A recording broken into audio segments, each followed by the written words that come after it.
여러분은 지금 내 마음 그리스도의 집 로버트 멍어의 책 서재편을 함께 귀로 읽으셨습니다. 오늘부터 우리는요 로버트 멍어의 책 내 마음 그리스도의 집을 통해서 7주에 걸쳐 예배를 드리려고 합니다. 특별히 이 시간 동안 우리는 우리의 마음의 집을 하나하나 살펴볼 것인데요. 여러분과 제가 우리의 마음의 집을 말씀으로 둘러보고 살펴보고 점검함으로 예수 그리스도의 새로운 능력으로 새롭게 세워나가는 귀한 마음의 집이 되기를 축복합니다. 아멘. 그리고 먼저 말씀을 드리기 전에 이제 개인적인 이야기를 좀 먼저 드리고 말씀이 이어나갔으면 좋겠습니다. 네, 제가 이번 주에 지나면 기부스를 풉니다. 그러니까 오늘 함께 말씀 들으실 때 또 저러고 나오셨네라고 걱정하지 마시고, 제가 바라기는 정말 제 다리 보지 마시고 함께 말씀 들으셨으면 좋겠어요. 네, 말씀 들어주실 수 있으시죠? 네, 그럼 시작하겠습니다. 첫 번째 시간입니다. 인생의 책장에 꽂아야 할 베스트셀러라는 제목으로 함께 말씀 나누고자 합니다. 제가 학부생이었을 때의 일입니다. 타 교단에서요 굉장히 유명했던 목사님 한 분께서 저희 학교로 강의를 하러 이렇게 오게 되셨습니다. 지금은 이제 그분이 굉장히 유명한 베스트셀러 작가세요. 그리고 또 이제 성경 읽기 운동에 앞장서고 계신 분이시거든요.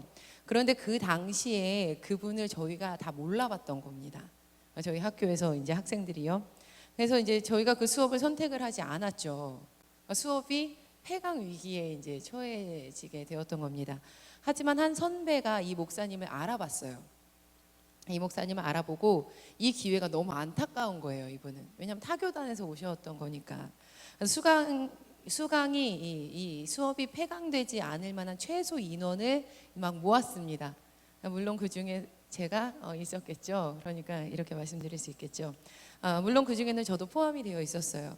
그리고 드디어 최소의 인원이 모였고요. 수업이 진행이 되었습니다. 제가 지금은 굉장히 오래전 일이라서 잘 기억이 나지는 않지만 거의 10명 내외였던 것 같아요. 그래서 이제 같이 그 목사님이랑 이제 수업을 듣게 되는데, 그 목사님은 인원에 상관없이 정말 성심성의껏 열심히 강의를 하셨어요. 그리고 마지막 수업 시간이 되었을 때 자신의 사무실로 이 학생들 모두를 초대하셨습니다. 저는 그제서야 그분이 굉장히 유명한 목사님이었다는 사실을 그때 알게 된 거예요. 12주의 수업이 다 끝났을 때. 우리가 초대된 공간은요 단순한 교회 사무실이 아니었습니다. 좋은 빌딩이었어요. 그러니까 누가 봐도 와, 이분 예사분은 아니구나 라는 것을 알 수 있을 그런 빌딩으로 우리를 이제 초대하셨어요.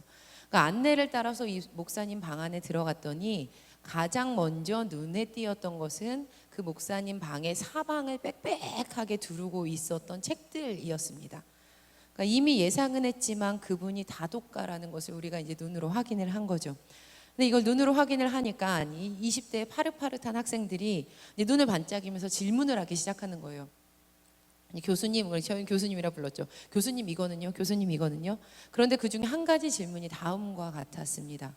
교수님, 목사님 어떤 책 읽으세요? 무슨 책을 읽으세요? 어떻게 선택해서 책 읽으세요? 이렇게 질문을 한 거예요. 그런데 그분이요 굉장히 엉뚱한 이야기로 대답을 해주셨던 것이 아직도 기억에 남습니다. 하루는 내가 책을 정리하게 되었다네. 나에게 책이 참 많더군. 그래서 이 일을 혼자 할 수가 없어서 내가 가르치는 남학생 중에서 좀 힘쓸 만한 사람에게 요청을 좀 했지. 그 남학생들이 나를 다 잘 도와주고 마지막에 처분을 기다리면서 수북히 쌓여있는 책 무더기 앞에서 이렇게 나에게 묻더군. 목사님, 이 책들 저희가 가져가도 되겠습니까? 그 질문을 들은 나는 이렇게 대답했지. 여보게, 만약 내가 자네였다면 버려질 책들을 눈여겨보지 않았을 걸세. 내가 무슨 책을 책장에 남겨두었는지 눈여겨보아야 하지 않겠는가? 지금 그분을 만든 것은요 그 서재에 남겨 있었던 책들이었습니다. 그것이 그의 인생을 견인해서 여기까지 이르게 만든 것입니다. 때문에 그의 서재에 남겨진 책은 무엇인가 참으로 중요했습니다. 그의 서재에 남겨진 책은 무엇인가? 아직 휴가 기간이라서 많은 분들이 비행기 타고 해외로 나가시는 것 같습니다. 이 대한민국의 휴가 문화가 근 10년 사이 굉장히 많이 변했죠. 이제 휴가하면 거의 이제 비행기를 타고 어디를 나가거나 뭐 가죠. 만약에 상상을 한번 해보도록 합시다. 우리가 다시 휴가를 맞이했어요. 다시 휴가를 맞이해서 이제 비행기를 다시 탄 거예요. 와, 상상만 해도 엄청 좋아요, 그렇죠? 근데 이제 비행기가요, 이제 올라가서 야 이제 최고의 높이까지 딱 이륙을 했어요. 그런데 그만 조종실이 통제 불능이 되어버린 겁니다. 와, 상상하고 싶지 않은 일이 일어난 거죠. 휴가 다시 간다고 했을 땐 너무 좋았는데 올라가 봤더니 상상하고 싶지 않아요. 로버트 멍어는요, 우리가 둘러볼 첫 번째 마음의 방 서재를 다음과 같이 정의 내렸습니다. 이 방을 마음의 서재라고 합시다. 우리 집에 있는 이 마음의 방은 벽이 매우 두텁고 아주 작은 방입니다. 그러나 매우 중요한 곳입니다. 어떤 의미로는 집의 통제실입니다. 마음의 서재는 인생 집 전체를 통제합니다. 그런데 만약 인생의 통제실에 문제가 생긴다면 방금 들려드렸던 예화처럼 이륙한 비행기에 생겨난 사건 따위는 감히 비교할 수 없을 만큼의 아주 큰 문제가 생겨나게 될 것입니다. 그런데 현대를 살아가는 우리들은요, 참 많은 자료가 쏟아져 나오는 정보화 시대를 살아가고 있습니다. 여러분, 만약 과거였다면요, 전라도식으로 김치 담그는 법을 배우고자 하면 그 방법을 아는 지인을 물어서 찾아가야 했었죠. 그 방법을 아는 지인의 번호를 알아서 전화를 걸어서 직접 적던지 약속을 잡고 만나서 배우던지 김치 언제 담그세요? 가서 도와주면서 배우던지 이렇게 하셨죠. 하지만 지금은요, 모바일에 전라도 김치 담그는 법 딱 한 번만 치면요, 수백만 수천만 가지의 자료를 누워서도 찾아볼 수 있게 됐습니다.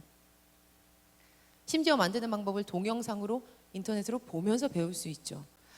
그렇다면 여러분, 한 사람의 인생을 견인해갈 중요한 가치와 삶의 목적에 대해서는 우리가 어떻게 대하고 있는가? 이것은요, 단순한 자료를 뛰어넘어서 다양한 사람들의 글과 생각, 그들이 여기고 있는 최상의 가치들이 본물 터져 나오듯이 우리에게 쏟아져 나오고 있습니다. 그들이 생각하는 인생살이의 방법들, 나는 이렇게 최고라고 여기는 가치를 따라 살아간다라는 의지들, 이 모든 것들이요, 우리의 마음의 서재에 켜켜이 쌓여가고 있습니다. 제가 길다면 길고 짧다면 짧은 인생을 살아보니까요, 시간이 갈수록 고백할 수밖에 없는 것이 딱 한 가지 있습니다. 세상 가치 참 쉽게 변하더라고요. 어제는 이랬는데요, 내일은 저렇답니다. 오늘 할 수 있다고 이야기했는데요, 내일은 불가능하대요. 어떤 이에게는 딱 맞았대요. 그런데 나에겐 전혀 어울리지 않는 거예요. 때문에 이런 사회를 살아가고 있는 우리에게 가장 필요한 것은 기준이 될 수 있는 결코 변하지 않는 진리가 담긴 인생의 책입니다. 기준이 될 수 있고 결코 변하지 않는 진리가 담긴 인생의 책이 우리에게 필요한 거죠. 이 내 마음 그리스도의 집 서재편에서는 이미 우리가 귀로 읽어봤듯이 내가 예수님께 서재를 공개합니다. 먼저. 그리고 서재를 깨끗하게 하기를 원합니다 라는 나의 요청에 예수님께서 응답을 하십니다. 그분이 이렇게 말씀을 하세요. 우선 지금 내가 읽고 보는 것 중에서 유익하지 않고 깨끗하지 못하며 좋지 않고 참되지 못한 것들은 전부 내다 버려라. 이제 빈 선반에는 성경을 꽂아라. 성경 구절을 가득 채워넣고 주야로 묵상하도록 해라. 우리가 접하고 있는 이 성경책을요, 조금 더 쉽게 구체적으로 풀이하자면 정경화 작업을 거친 책이라고 표현할 수 있을 겁니다. 여기서 정경이라는 것은요, 바를 정자에 좁은 길 경으로 옳고 바른 길, 즉 정도라는 의미를 가지고 있습니다. 영어로는 캐논이라고 하는데요, 캐논은 기준이라는 뜻이 되는 거죠. 이 캐논이라는 말은요, 갈대, 막대기라는 것을 뜻하는 히브리어 카네에서 유래된 말입니다. 카네라는 것은요, 습지에서 자라는 갈대 식물인데 그 줄기가 굉장히 곧고 길어서 고대 시대 때는 무언가를 측량하는 자로 대신해서 사용이 되었다고 합니다. 그래서 이 카네라는 것은요, 짧은 거, 긴 거, 또 굽은 거, 고든 것 등을 구별하는 잣대가 됐습니다. 점차 어떤 사물을 측정하는 표준, 척도라는 의미로 이 말이 바뀌게 되었고요. 특별히 그 중에서도 진정성, 허위성을 판가름하는 기준이라는 것을 뜻하게 이 말이 변하게 됩니다. 덧붙여서 이 단어가요, 헬라어 카논이라는 것으로 번역이 되었어요.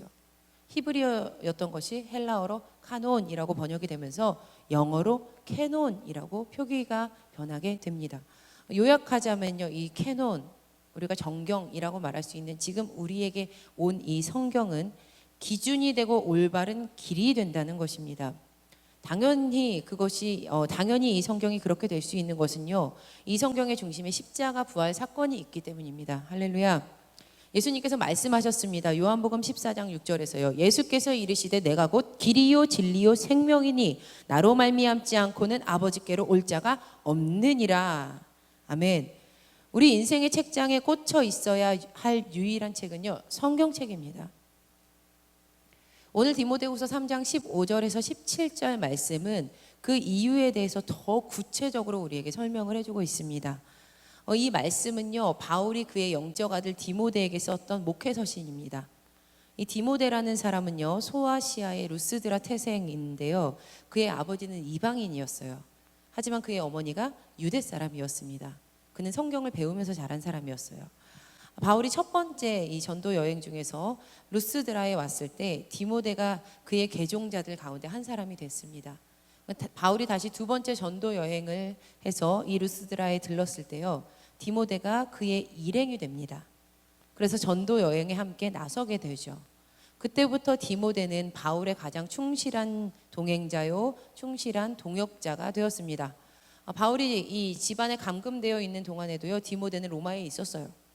그리고 바울이 풀려났을 때요, 전도 여행을 또 같이 시작합니다.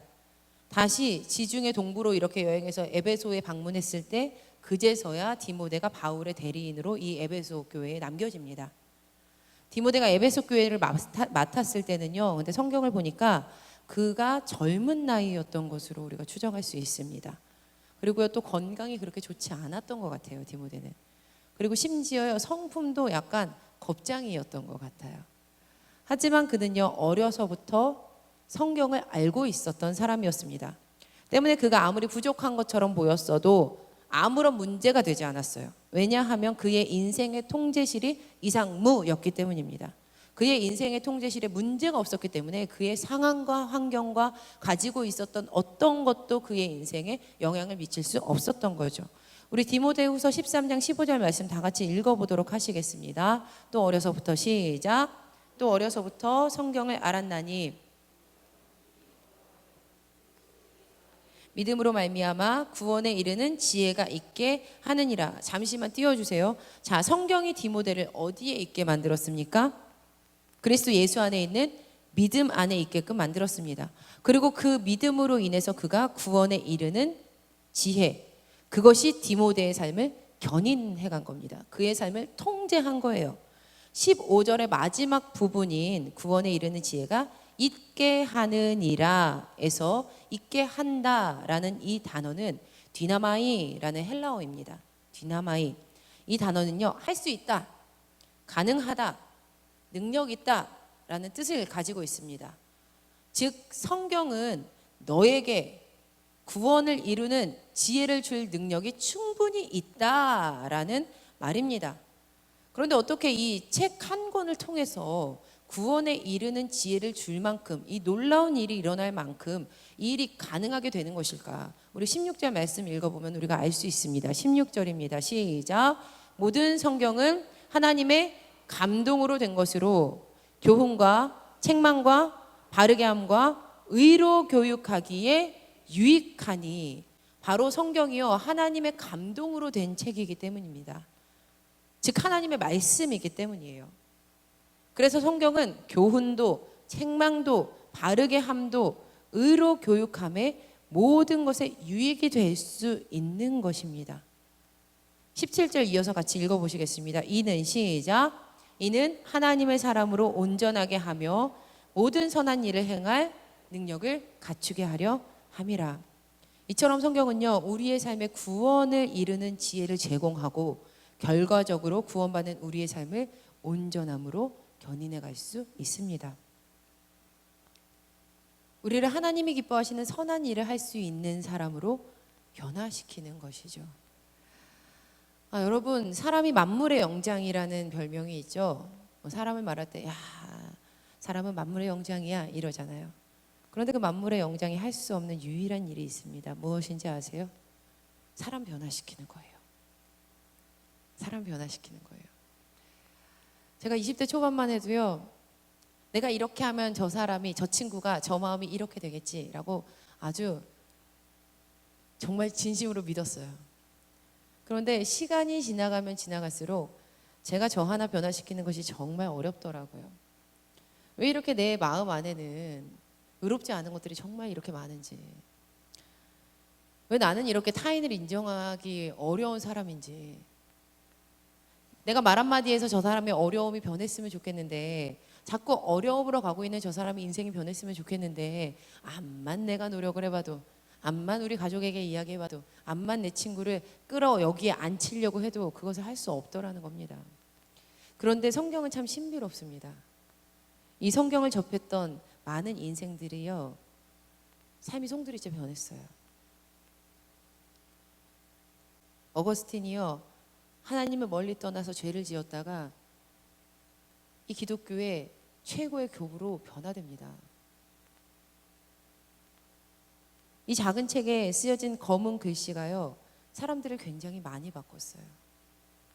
하나님 모른다고 도망가며, 하나님 모른다고 절망하며, 하나님 모른다고 비난했던 그 인생들이요, 하나님 사랑하는 사람으로, 그 사랑을 전하는 사람으로 변합니다.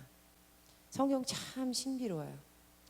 1907년 우리나라 부흥운동 당시에 인천에서 활동했던 존스 선교사가 미국 기독교인들에게 한국 교회를 이제 이렇게 소개합니다.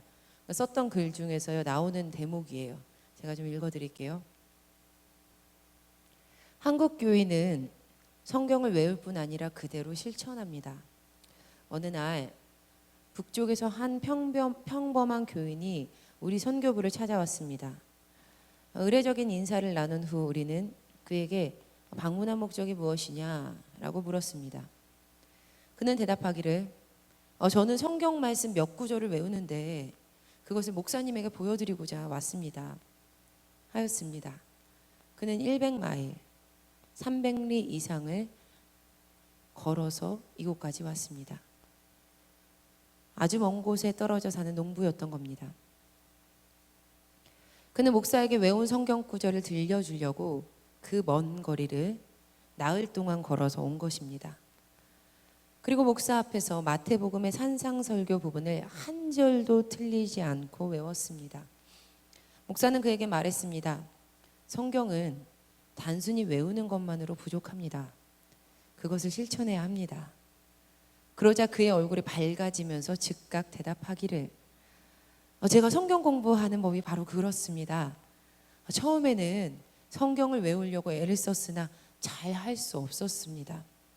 그래서 이 방법을 고안한 것입니다. 한 절 외운 다음 이웃 찾아가서 그 말씀대로 그에게 실천했습니다. 그랬더니 외워지는 것입니다 하였습니다. 한반도 산골 불신자 마을 한가운데 누구도 따라할 수 없는 방법으로 이웃과 함께 자신의 삶에서 윤리적인 교훈을 깨달은 대로 하나씩 실천해 나가는 이 겸손한 요인이 있음을 상상해 보십시오. 한국 교회의 부흥은 당연한 것이 아니겠습니까? 여러분, 인생의 통제실에 꽂혀 있었던 이 성경 말씀이 하나님의 사람을 온전하게 했으며 모든 선한 일을 행할 능력을 허락했던 겁니다. 우리가 읽었던 디모데후서의 말씀이 정말 이루어졌던 것이죠. 성경은요, 문제집이 아닙니다. 단순히 읽고 외우는 데서 그치는 죽은 문자가 아닙니다. 얼마나 많이 알고 있느냐, 거기서 멈춰서야 하는 책이 아닙니다. 하지만 어느 순간 우리 한국교회에 이러한 모습으로 말씀을 가까이 했던 신앙의 어른들이 하나둘 자취를 감춰버린 것 같습니다.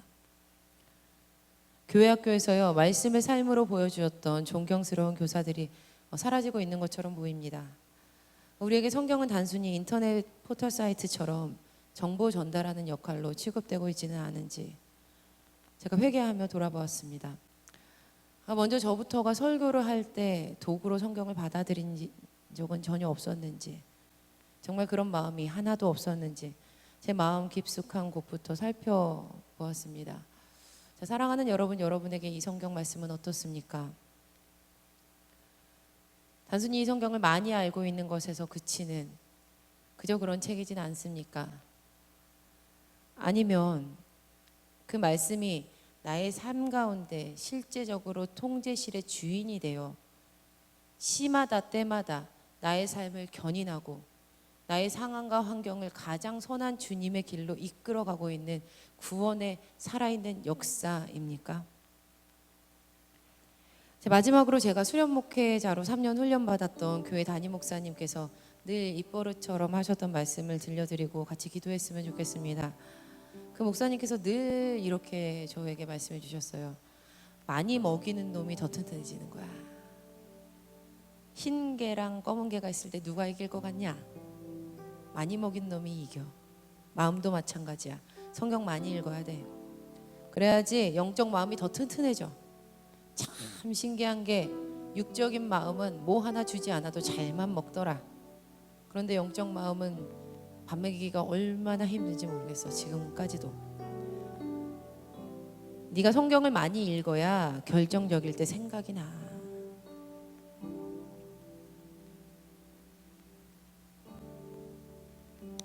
성경 귀하게 여겨야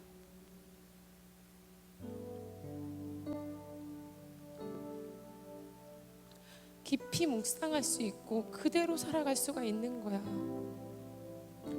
여러분, 내 마음 그리스도의 집에서 예수님께서 이렇게 말씀하십니다. 나에게 이것 마음 벽 한가운데 걸어놔라. 그러자 내가 이렇게 고백해요. 시간이 지남에 따라 내 인생이 그리스도께 집중될 때 그분의 임재와 정결하심과 권능에 대한 의식이 잘못되고 불결한 상념을 쫓아버린다는 것을 발견했습니다. 자, 사랑하는 여러분, 여러분의 서재에 무엇이 꽂혀 있습니까? 우리의 서재 제발 청소합시다.